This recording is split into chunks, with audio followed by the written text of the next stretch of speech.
Hello everyone, আসসালামু আলাইকুম। আশা করি আপনারা সবাই ভালো আছেন, আমরাও ভালো আছি। হঠাৎ করে আমার বাসায় মেহমান আসছে, তাই মেহমানের জন্য আমি কিছু নাস্তা তৈরি করছি। মেহমান আসছে গ্রাম থেকে, আমাদের জন্য অনেক কিছু নিয়ে আসছে, আপনারা তো দেখতেই পারছেন।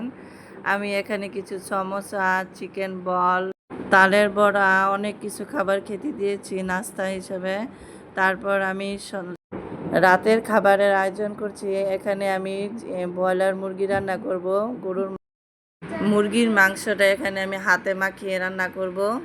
যদি আপনাদের কাছে আমার ভিডিওটি ভালো লাগে অবশ্যই সাবস্ক্রাইব করে দেবেন। আমি কিভাবে মাংসটা রান্না করছি সেটি আপনারা পুরোটা দেখতে থাকেন।